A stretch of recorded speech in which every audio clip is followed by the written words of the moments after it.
Olá, esse é o canal Quase 8 e esse é o guia definitivo para números primos.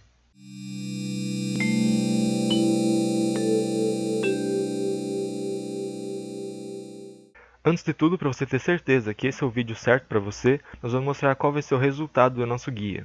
Nós vamos ter a primeira função que vai gerar os primos de 2 até o número que você especificar, e a segunda função vai ser a verificação se o número é primo ou não. Como esse é um guia definitivo, não vamos começar na parte de implementar algoritmo, na parte de programação. Vamos começar primeiro na parte matemática, entendendo o que é um número primo. A primeira coisa que eu quero deixar clara aqui é que quando nós estamos falando de números primos, estamos trabalhando dentro dos números inteiros. Porém, para esse tutorial, nós vamos focar no conjunto dos naturais, que são os números inteiros positivos. Então, se você não se lembra o que são os números primos ou nunca estudou isso, os números primos são aqueles que possuem apenas dois divisores naturais. São eles 1 e ele mesmo. Caso você ainda também não tenha uma definição clara do que são divisores, vamos relembrar aqui. Os divisores de um número natural n dividem n e deixam o resto zero na sua divisão. Por exemplo, o número 10. Se pegarmos 10 e dividirmos por 2, teremos o nosso resultado inteiro 5. Não temos nenhum resto. O resto aqui é zero. Então podemos dizer que 2 é um divisor de 10. Em uma propriedade contrária, também podemos dizer que 10 é um múltiplo de 2. Já na divisão de 10 por 3, nós conseguimos o resultado inteiro 3, porém temos um resto 1. Nesse caso, o 3 não é um divisor de 10, pois não deixa um resultado inteiro, ou seja, deixa um resto diferente de zero. O número tem as seguintes propriedades com relação aos seus divisores. Se o número n for divisível por a com resultado b, e n, a e b forem naturais, então podemos dizer que a e b são divisores de n. Apenas manipulando a nossa equação, podemos também resultar em n dividido por b é igual a a, assim como a multiplicação de a com b resulta em n. Voltando aos números primos, nós temos aqui alguns exemplos dos primos antes de 20. Eles são 2, 3, 5, 7, 11, 13, 17 e 19. Como vocês podem conferir, eles não têm nenhum divisor que não seja ele mesmo ou 1. Outra observação importante é que o único número primo par é o 2. Isso fica claro quando você percebe que todos os outros números pares serão divisíveis pelo menos por 1, ele mesmo e o 2. Todos os outros números que não são primos são chamados números compostos. E eles são chamados números compostos porque eles são a multiplicação de números primos. Se eles são a multiplicação de números primos, isso quer dizer que eles podem ser decompostos em fatores primos. Você deve conhecer isso como fatoração. Por exemplo, nós temos aqui o número 660 e nós vamos decompor ele em fatores primos. Primeiro dividimos o número por 2, depois novamente por 2, por 3, 5 e finalmente 11. Percebam que todos os números divididos são primos. Isso quer dizer que 660 também pode ser representado pela multiplicação de 2 ao quadrado, por 3, por 5 e por 11. Agora vamos começar a entrar na lógica do nosso algoritmo. Vamos falar sobre o teste de primalidade para um número. O método mais comum que você vai encontrar pelo YouTube para fazer o teste de primalidade é a divisão de n por todos seus antecessores. Nesse método, você conta o número de divisores de n, e se no final esse número for igual a 2, então esse número é primo. O problema desse método é que ele é muito ineficiente, principalmente quando se fala em programação competitiva, onde você precisa descobrir a primalidade de números muito grandes. Por exemplo, vamos pegar o número 49.979.693 e vamos tentar descobrir se ele é primo.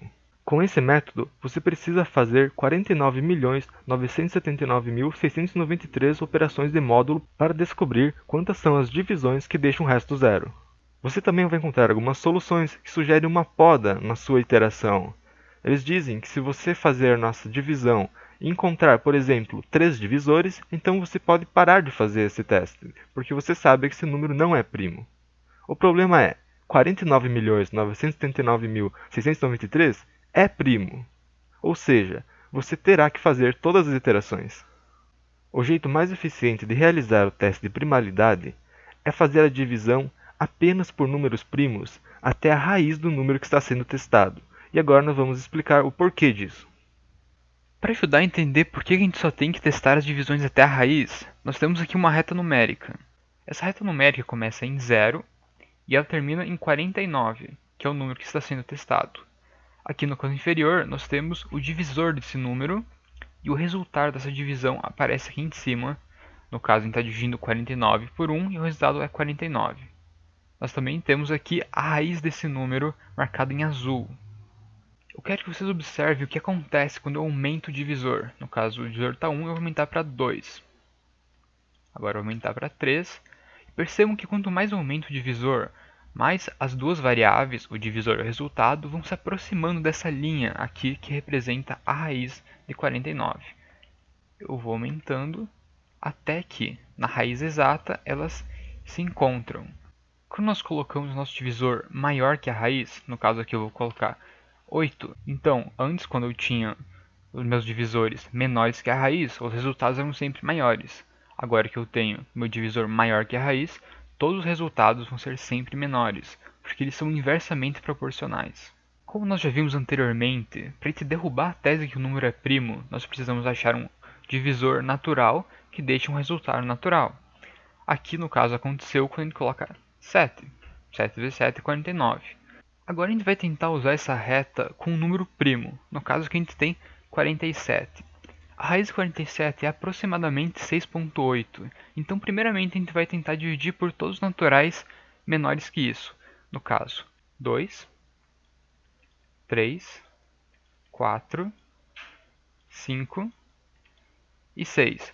Quando a gente dividiu por todos eles, a gente percebeu que nenhum resultado foi natural. Todos eles foram quebrados. A partir do momento que eu faço um divisor ser maior que a raiz, por exemplo, 7, o meu resultado vai começar a ser menor que a raiz. E o que a gente vai estar fazendo é estar procurando como resultado os naturais menores que a raiz. Como a gente já viu, eles são 1, 2, 3, 4, 5 e 6. O problema é, esses números já apareceram na minha reta como divisores, e eles não vão reaparecer na reta como resultados, a não ser que seus divisores sejam os resultados anteriores, e como nós já vimos, nenhum era natural, ou seja, esse número é primo. E é por isso que nós precisamos apenas testar as divisões com números naturais menores que a raiz. Entendido isso, agora nós vamos ver o porquê, além de dividir apenas pelos números menores ou iguais à raiz, nós também iremos dividir apenas pelos números primos dentro desse mesmo conjunto. Para exemplificar esse pensamento, a gente vai agora estudar a ordem de divisão no número 25. Primeiro a gente vai tentar dividir pelo número 2. O resultado vai ser 12 e vai ter um resto 1, então a gente vai continuar. A gente vai tentar dividir pelo número 3. O resultado vai ser 8 e ainda tem um resto 1. Mas agora, será que a gente precisa realmente dividir pelo número 4? O número 4 é um número composto, e ele pode ser representado também como 2 ao quadrado. Se a gente já tentou dividir pelo número 2 e o resultado não foi natural, será que faz sentido a gente dividir ele por 2 duas vezes? Ainda em outra abordagem, nós vamos perceber que todo número divisível por 4 também será divisível por 2. Dessa forma, se nós já tentamos dividir o número por 2 e o resultado não foi natural, com certeza ele também não será natural da divisão por 4. E é por isso que não é necessário tentar a divisão por números compostos. Logo, a ordem correta de divisão do número 25 seria 2, 3 e 5. Agora sim chegamos à parte de programação do vídeo, onde faremos a implementação dos algoritmos de geração de primos e de verificação de primalidade de um número, utilizando todos os conhecimentos repassados até agora. A primeira coisa que faremos é a declaração de duas variáveis globais que serão utilizadas nas duas funções. A primeira será um vetor que guardará todos os nossos números primos. Neste exemplo, teremos 300 espaços de memória reservados para guardar os números primos inferiores a 1000. A segunda variável n' irá indicar a quantidade de números primos contidos dentro do vetor de primos.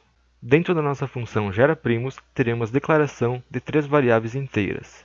N será o número a ser testado. I será a variável que percorrerá o nosso vetor de primos e a variável resto guardará o resto das nossas divisões. Antes de iniciar o nosso algoritmo, teremos que fazer a inicialização das nossas variáveis globais. Primeiramente, colocamos no vetor primos, na posição 0, o primeiro número primo, que é o número 2. E a variável n' conterá o valor 1, que é a quantidade de números primos dentro do vetor primos. O primeiro laço repetição for controlará o valor de n. O primeiro número a ser testado será o 3, e o último será o 999. Incrementaremos ainda n de 2 em 2, pois não precisamos verificar os números pares. Teremos como premissa que todo número é primo até que se prove o contrário. Sendo assim, o resto inicia em 1, mas poderia ser qualquer valor diferente de 0. O nosso segundo laço de repetição recolherá o resto das divisões. A cada iteração, o nosso i será incrementado em 1, ou seja, estaremos andando dentro do vetor de primos, fazendo as divisões e encontrando os restos. O nosso loop vai acabar quando provarmos que o número n não é primo, ou seja, quando encontrarmos resto igual a 0, ou quando o nosso divisor ultrapassar a raiz de n. Repare que eu não usei meu divisor sendo menor ou igual que a raiz de n, mas sim que meu divisor ao quadrado deve ser menor ou igual a n. Isso porque eu não quero utilizar a biblioteca math para esse algoritmo. Perceba que essa inequação continua válida ao elevarmos os dois lados ao quadrado, porque estamos trabalhando dentro dos naturais, ou seja, não temos valores negativos que podem quebrar a validade dessa inequação. O último passo é a verificação da nossa variável resto. Se tivermos resto igual a 0, então o número não é primo, ou seja, podemos prosseguir nosso loop. Porém, caso o nosso resto seja diferente de 0, significa que o nosso n é primo. Então, devemos adicionar n ao nosso vetor de primos e incrementar a nossa variável n'. A segunda função, que é a função de verificação de primalidade de um número, corresponde apenas à parte interna da função de geração de primos, ou seja, temos aqui apenas o segundo for.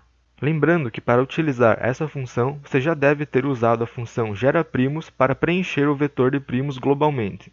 Com esta função, você poderá verificar a primalidade de um número tão grande quanto o último valor do vetor de primos elevado ao quadrado. Nesse exemplo, o último número primo gerado no vetor de primos é o 997, ou seja, podemos verificar a primalidade de um número até 997 ao quadrado. Outra coisa importante a se notar é que para essa função devemos fazer uma verificação adicional para quando o valor de n for 1. O número 1 não é primo, entretanto, ele passa com resto 1 nas nossas divisões, isso porque nem chega a entrar no laço da repetição for. Mesmo que entrasse, ele ainda assim deixaria resto 1 para todas as divisões. Por ser exceção, temos que tomar esse cuidado a mais. Se você já possui um conhecimento um pouco mais avançado sobre a sintaxe da linguagem de programação C, estão na tela as versões simplificadas das funções demonstradas aqui. Como eu disse, a função primo corresponde à parte interna do primeiro for da função geraPrimos. Sendo assim, podemos reaproveitá-la e deixar o código ainda menor. Então é isso, nós esperamos que você tenha entendido o código, mas se você não entendeu, não desista, você pode reassistir o vídeo, estudar o código e debugar ele com quantos printf você achar necessário, porque apesar de ser um código pequeno, ele é um código complexo e não é simples de entender pela primeira vez. Se ainda restar dúvidas, não hesite em deixar ela nos comentários, nós vamos tentar responder. Se esse vídeo te ajudou, deixe seu gostei para ajudar na divulgação. Se você quer receber mais conteúdo como esse, se inscreva no canal. Até a próxima!